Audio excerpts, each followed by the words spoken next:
Hello there, this is a short video just to give a bit of advice for any manufacturer who's planning to take their product to a test lab. And that could be an electronic product for the EMC lab or a radio enabled product which is going to go for EMC and radio. Of course safety too. When you go along for your testing, I've been in the testing industry for about 35 years and consistently the biggest delay is not the testing itself, but it's the product not working correctly when it gets to the lab, not being set up correctly. And so it's really important for the manufacturer, if you really want your testing to run as efficiently as possible, to understand how your product is going to be operated. When you're doing EMC testing, the testing itself runs often a bit automated. In fact, the critical thing with EMC testing is that the manufacturer or the test lab are able to monitor the product and check that it works. So there needs to be some process in place whereby your product is used and people are able to check that it continues to be used. So if it's Wi-Fi or Bluetooth, maybe it needs to pass some data. If it's a laptop or a printer, it needs to run some sort of process and people need to be able to watch it.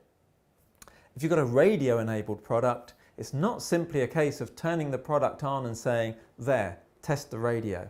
Unfortunately, the test standards are written in a way where it has to be set into selected modes. For example, Bluetooth, typical classic Bluetooth, hops over 79 channels all the time. It's hopping around. You may be unaware of it, but that's what it's doing. But when you go to the test lab, the Bluetooth has to be stopped in the bottom channel, and then the middle channel, and then the top channel, and full set of testing on each channel. The same if you had Wi-Fi or cellular device.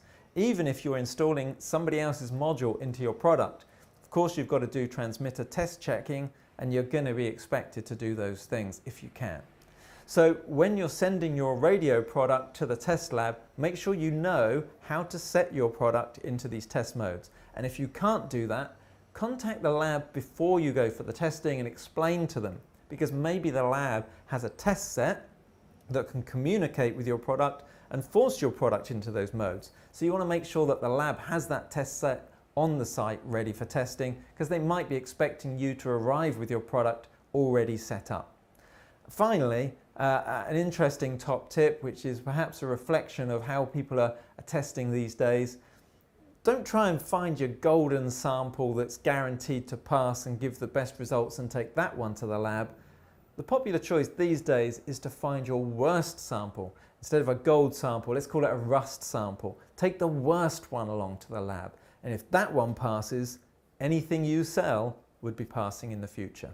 All right, good luck at the lab and reach out to us before you get to the lab if you have any questions or concerns. Thank you.